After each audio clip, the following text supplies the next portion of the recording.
What's up, fight fans? This is Kurt DeVille with Counterpunched Boxing News, and I have some new news concerning Dillian, the body snatcher Whyte. We show here footage of Dillian Whyte pictured for the first time in sparring for the Tyson Fury fight on April 23rd in what seems to be a mistaken blackout break. The Briton is not playing ball regarding the event's promotional after failing to show up at the press conference or mention the Fury fight on social.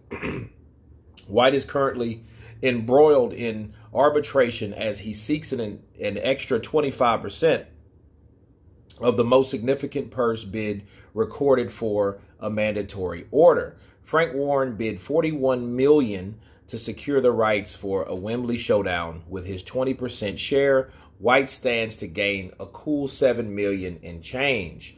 But if he wins the argument, Whyte stands to take home a massive $16 million of the enormous pot. The total even extends to over $20 million with the 10% winner's bonus. Therefore, until the situation gets sorted out, Whyte won't adhere to towing the line on the pre-fight expectations, which looks to include any updates on his training camp. No post on Instagram regarding the fight are evident, with Whyte's last gym update posted on Boxing Day 2021. Since then, Whyte has posted various memes and clips of animals, but nothing on the fight except for gloating to Top Rank about its self-exclusion to random posts. That all changed this week when German heavyweight Victor Jerk aired a photo of Whyte on his Instagram account. He deleted the post soon after.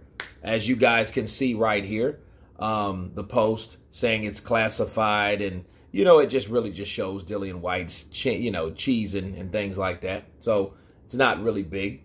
But Jerk had 32 posts when the Whyte image went up. He now has 31 to clarify wiping the snap off his account. However, WBN managed to get a hold of the picture fans commented on afterwards, with some believing that Whyte could be planning on matching Fury by coming in at his heaviest weight ever. There are no prizes for guessing why Jerk got drafted to Portugal to go some rounds with Whyte. He's a 6'8" tall southpaw, the 4x4 puncher, without a fight since 2019, is now more focused on earning money for sparring than boxing professionally.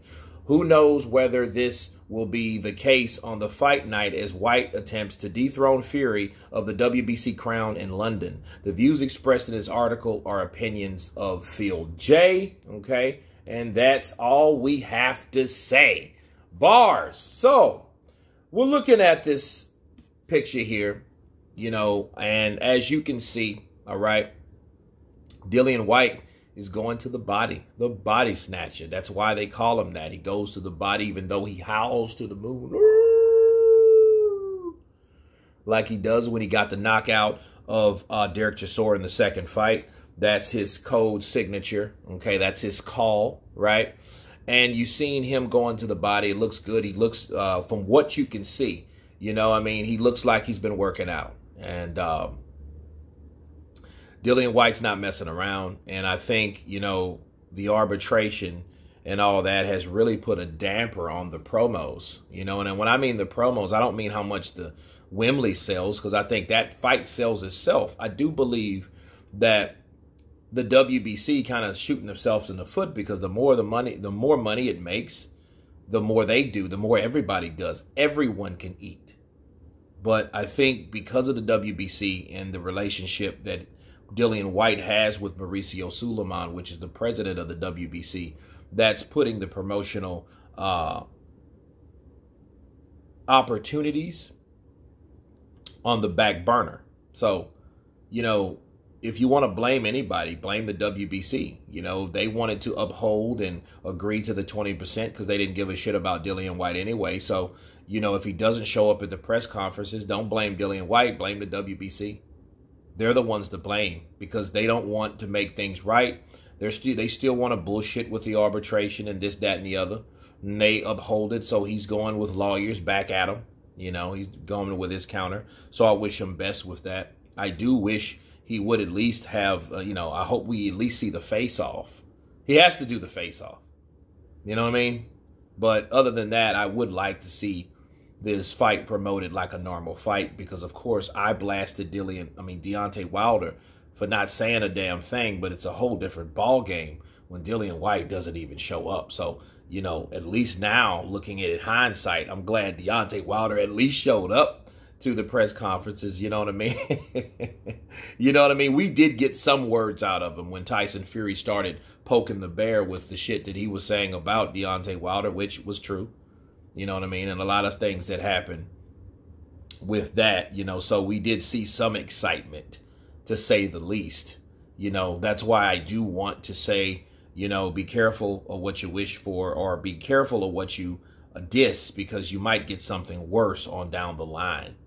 And it seems like this is happening. But nonetheless, Dillian the Body Snatcher Whyte looks good. You can see that one, this defined picture. He's looking good. He's going to the body. And I think that is going to be something that's necessary in order to chop and break down Tyson Fury. But anyway, you guys tell me what you think of this leaked picture by Dillian Whyte from Mr. Jerk. Of course, please subscribe. And you guys been Counterpunched. Peace.